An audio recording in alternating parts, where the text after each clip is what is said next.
Yo guys, it's CFB. Welcome back to a brand new video. Welcome back to the channel today. Yes, we're here with a late match reaction. I have just risen out of bed after I watched the game because obviously, like I said, I had work yesterday, came back at 8. Went to sleep for about 3 hours, watched the game, went back to bed, so I am shattered. Bed hair as well, so mind the hair. But we are talking about Chelsea 2, Fulham 0. Guess who? Who called the result, by the way, yesterday in the preview? Who called the result? I'm happy with that. 2-0 Chelsea. Is it all good? Is the match all good? 2-0, you'd expect it to be like a cruise fest for Chelsea. Was it a cruise fest? Well, not really. So before we do get into the video, because there's a lot to talk about, please like, subscribe, hit the bell notification so notified every time I load a video. Also, first link in the description of my streaming channel, my second channel. Go and check those out. It'd be very much appreciated. Without further ado, let's jump straight into the match review, the match reaction to Chelsea 2, Fulham 0. Chelsea, well, at the time that we won this game, we went top of the league just for that little bit. You know what I'm trying to say? Just for that couple hours, but back top of the league. But in and amongst it, obviously, still. But other teams have won today and stuff like that, so they've gone top of the league, unfortunately. But, yeah, Chelsea win 2-0 on a 12:30 kickoff. We know what the 12:30 kickoffs are usually like for us, especially against smaller teams. It usually goes pear-shaped. It usually goes straight into the bin, straight into the toilet. You know what I'm trying to say? Like, we don't usually do well on the 12:30 kickoffs, but today we pulled through. We pulled through at least. Like I said, not everything's sunshine and berries, you know what I'm saying? So, let's start off with the lineup. Let's start with the lineup before we obviously get into the game. I'll give you my thoughts on the lineup. So, Robert Sanchez was in goal. Gusto at right back. Then with Cucurella at left back. Chalobah and Tosin Adebayo as the two centre-backs. Moises Caicedo and Enzo Fernandez in a double pivot. Obviously, obviously. Estavo, Joao Pedro and Pedro Neto out on behind the striker who was Liam Delap. So, no Reece James. No Reece James in this game. I was a bit annoyed by that. I was a little bit annoyed by that, but it is what it is. You know what I'm trying to say? We get into the first half. Well, let's talk about the first half in general. Pants from Chelsea Football Club. Unbalanced. It almost looked like the team was unbalanced, even though it was a team that we've been similarly working with for quite a while. The newer names like Santos and Gittins were on the bench, you know what I'm trying to say? So there was none of this new signing thing. The only there's two new signings out, which Joao Pedro and Delap, but they've been here since the Club World Cup, so we should be used to that. Felt like a very unbalanced performance in that first half, and Fulham looked like they were going to go and end up and win the game because we didn't look like we really had a connection in the game. You know what I'm trying to say? And Fulham did score in the game as well. It came from a foul, which rightly was a foul. Look, in the letter of the law, that is a foul nowadays. If this was maybe 10 years before or 15 years before, then this wouldn't be a foul. This would count. But because football's gone the way that it has, that is a foul now, and, it was actually a good goal from Fulham, I'm not going to lie, but rightfully it was disallowed because it is a foul. It is soft, I'm not going to lie, but it's rightfully disallowed, it is a foul, and luckily Chelsea don't go 1-0 down, because I think in that moment, especially the way we played in the first half and the rest of the first half, if Fulham scored that goal, if Fulham's goal counted, I think we go on to end the game with a really lacklustre draw, or with a loss. I don't think we end up going to win the game, you know what I'm saying? But the whole first half was what the word I just said. It was lacklustre. There was nothing really going for us. The injury to Liam Delap as well maybe dimmed down the team a little bit, because I thought Liam Delap and Estavo were the two players who looked the best in that first half. Caicedo, obviously, he always looks decent, but everybody else looked off it. It looked void of stamina. You know what I'm trying to say? This could be a similar thing we're going into the season with. But Liam Delap injury inside like the first 15 minutes, it's unfortunate, man. You know what I'm saying? There's that hamstring injury. What's going around now is apparently we've told Jackson, hold off on the Bayern transfer. We don't want you to go to Bayern. Apparently we've told Bayern we don't want this transfer to go through now. But Jackson's insisting he wants to go. So, I don't know. We're going to have to see in the coming days what happens there. It'll be very interesting to see. It's going to be a fiery one, let's just say that. But it's so unfortunate for Liam Delap, because like I said, I thought he looked good. I think he would have scored today if he didn't get the injury. But yeah, like I said, nothing really happened for us. Nothing really clicked for us in that first half. Going into the second half, though, luckily we bagged an early goal in the first 50 minute. Well, it's around the 50th minute mark. Joao Pedro got us the first goal from none other than a set piece, by the way. When do we ever score from set pieces? Oh my God, I was gassed. Cross gets put into the box and he's there just to head it home, bottom right-hand corner. Joao Pedro gets what? That's 2 goals and 2 assists in 3 games. What a great start for Joao Pedro in a Chelsea shirt.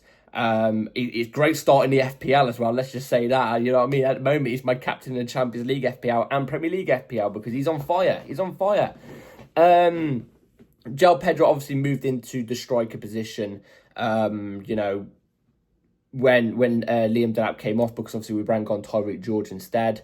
So Joao Pedro, instead of playing in a 10, he plays as a striker. And he scored, you know what I'm trying to say? So he will be the striker for the next 3 to 4 weeks, especially with Liam Delap's hamstring injury. So very happy with Joao Pedro getting on the score sheet. Not long after that, a couple minutes after that, Enzo Fernandez does score, and it's a penalty. And it is a penalty again. Let's be real here. Look, I said the foul for the Fulham goal was soft. I stand by that. I do think it was a little bit soft. But Enzo Fernandez's penalty, it's 100% the penalty. Let's be real. You can't have your back turned, for example. You can't have your back turned and have your arm out in an unnatural position whilst it's turned. You can't. I get it. The ball's going to be put into the box. You don't want to be hit by a ball. I get it. But it's a foul. It hits his hand. His hand's in an unnatural position. It's super high in the air. It's blocking the cross from Trevor Chalobah. It's a foul. Well, it's a foul. It's a handball. And it's definitely a penalty. So we get the penalty. Obviously, no Cole Palmer there. We still don't know the extent to his injury. At least I don't. If it's been revealed yet, I'm not too sure. Enzo Fernandez is there for the penalty. Steps up, slots it in. And we go 2-0 up. And I think from there, the game was killed. You know, like I said, even up to the goal, we didn't look great. But as soon as we got the second goal, right, it was the second goal mainly. As soon as we got that second goal, that's it. We were cool, calm, controlled, composed. We saw out the game. And, you know, we didn't really have much trouble from Fulham from there on. You know what I'm trying to say? We didn't really have much trouble from Fulham from then on.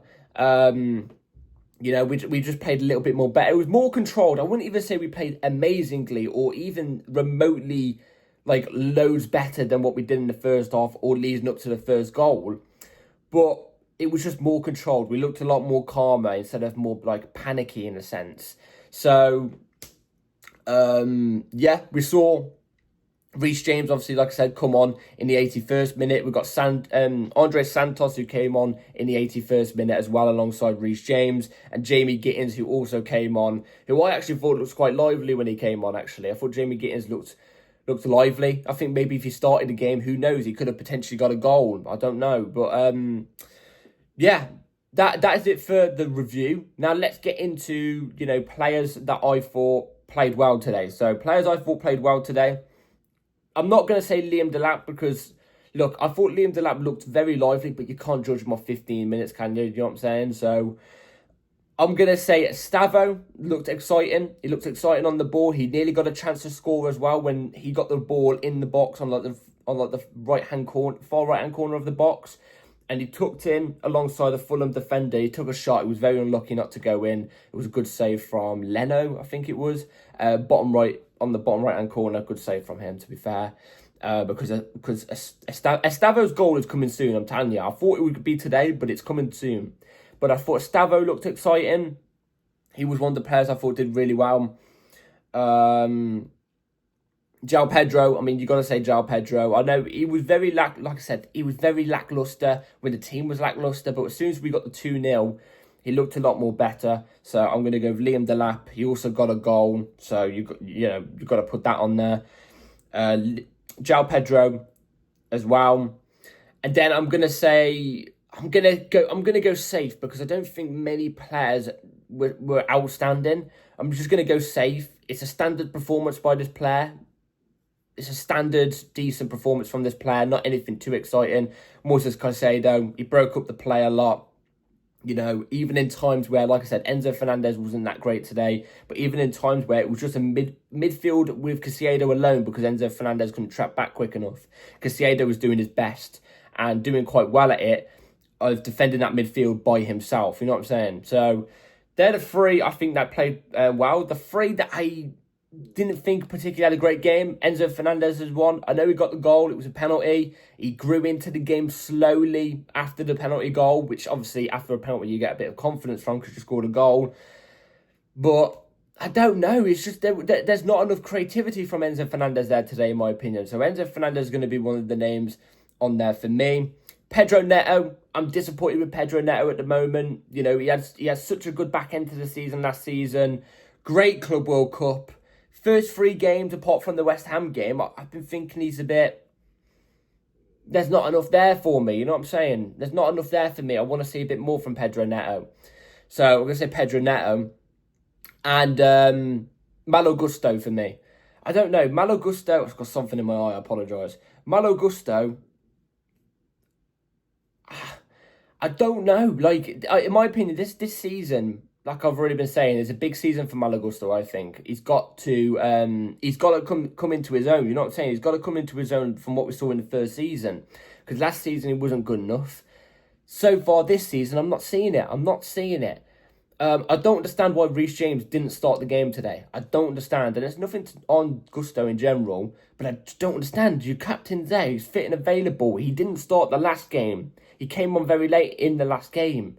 Reece James, one of the best in the world at what he does. I would have started Reece James personally, but I just thought Gusto, he didn't add enough into the game, enough spice, you know what I'm saying, on that right-hand side. And on that right-hand side, he was being torn up quite a bit. So, anyway, that is it for, like, my player review and stuff like that. And that's it for today's match reaction as well. So that is it for today's video, guys. Sorry if it's not as much of a detailed match reaction and like thoughts video as what it usually is. Like I said, I literally came back from work at 8 a.m, slept for a little bit, watched the game real quick. Even then I was drifty, my eyes were drifty. I was running like 3.5 hours sleep. Then I went back to bed. Now I'm up again with work in a couple hours. So yeah, sorry if it's some things on clicking in my head, you know what I'm saying? Yeah. So yeah, let me know in the comments down below what you all thought about today's game. I'll be very intrigued to know. Please like, subscribe, everybody. Take care, and I'll see you on the next video very, very soon. So take care, everybody, and peace.